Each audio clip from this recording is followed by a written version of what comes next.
Boker Tov, Chaverim. I'm Stephen Ben-Nun. You're watching Israeli News Live here on YouTube.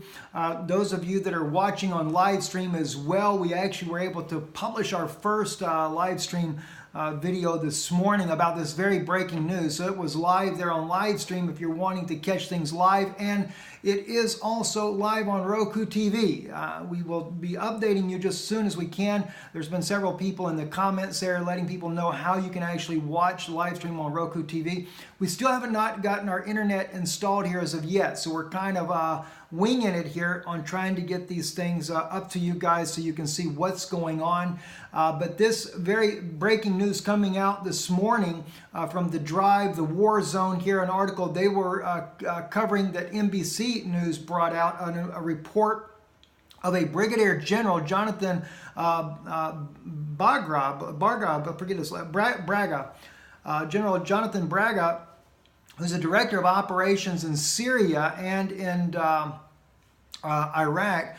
He spoke and confirmed with the journalist from NBC that indeed there were hundreds of Russians that were killed in this battle that happened in Syria near Deir ez-Zor back on February the 7th. Now, those of you that know, we actually broke this story on February the 8th. There were some out there saying that we were falsifying the information. We saw as many as 10 Russian mercenaries were killed. That's the way we labeled them, not mercenaries, but it doesn't matter, contract fighters there that were there. The general here says he confirms it was hundreds as the report was coming out. But from what we can gather thus far, it seems to be that was more of the mercenaries that were fighting, not the mercenaries, but the pro-Assad forces that were fighting in that region as well, which were part of the villages there, the different ethnic groups there fighting along with the Russian mercenaries from the Wagner Group. Now, the Wagner Group is very similar to that of what we would call what is it? Black. I can't even think of the name there. I said it good on Israeli News live stream, but it's Blackwater. There we go. Blackwater's contract forces as well that we've seen used in Iraq extensively. A lot of issues came up there, but Russia's just learned from the U.S. How to deal with that. I really appreciated the general here in his comments here because he said that they were coming under attack directly. He says that they contacted his Russian counterparts. The Russians were saying that it was not their forces that are involved. I want to play for you what NBC News had to say on this matter here. I think you'll find it very insightful indeed. So let's take a listen to this particular clip here from NBC News. Richard Engel travels to the scene of a fierce battle between U.S. forces and Russian mercenaries supporting the pro-Syrian regime. The commanding officer describes what happened on the night of February the 7th, 2018. And we actually broke the story hours within that happening. Receiving artillery rounds in around right where you're standing. Upwards of 30 different artillery rounds. And that led to obviously immediate, again, phone conversation with the Russians to inquire what was going on, to cease this, if they had any knowledge of this. So you called and said, stop this? Yes, they did. What response did you get? Those are not our forces, and at that time it was confusing. And there have been reports that 200 to 300 of the Russian force was killed. Is that accurate as far as your assessment? Yeah, we've seen that in open reports as well, and that's I would say close to our estimates as well. Were you worried during this fire?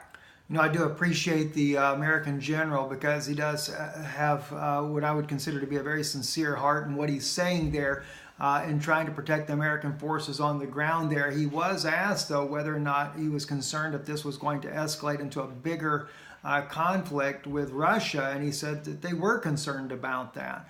And, of course, when they say they're Russian forces, though, I am wondering because we found one particular Russian that was involved in this Wagner battle that was really been bombarded by reporters in Russia after the fight. And he come out and said, okay, I've had enough. 14 of our soldiers were actually killed over there with the Wagner Group.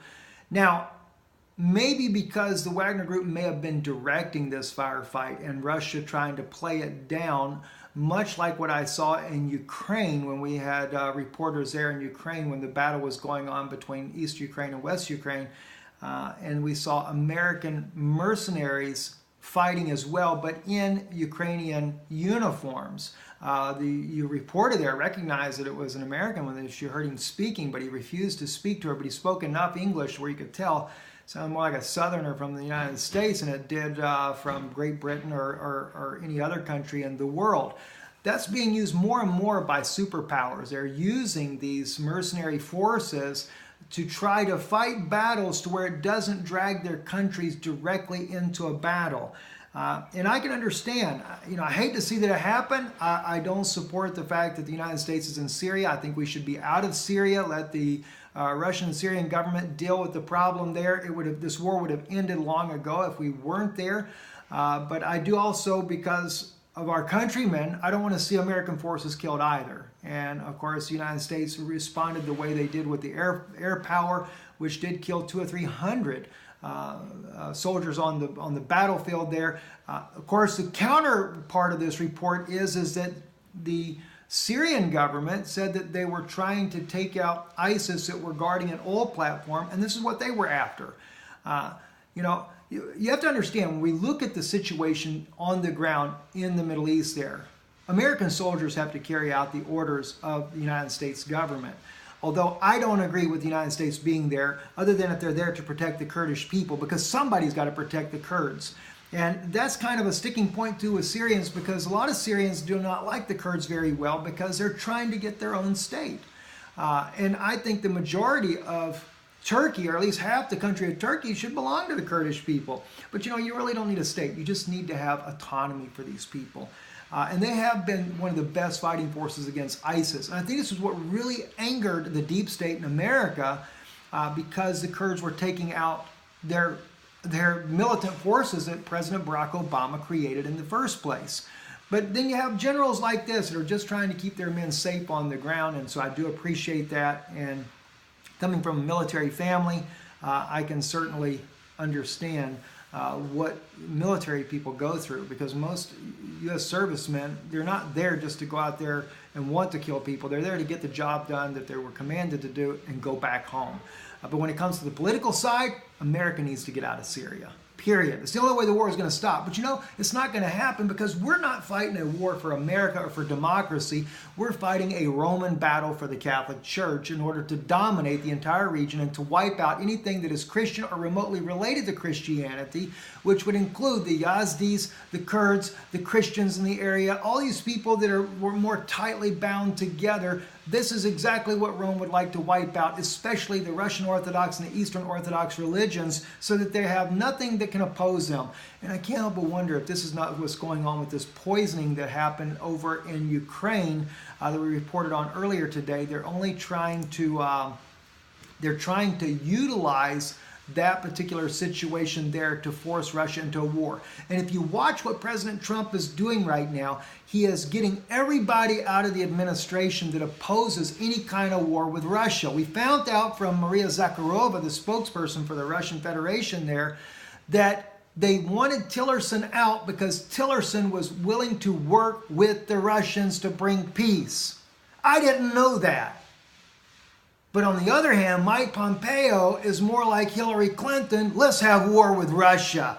This concerns me greater and greater, especially when I found out that President Trump had been a Democrat for many years of his life there, and then converts over to become a Republican. That's a setup, friends.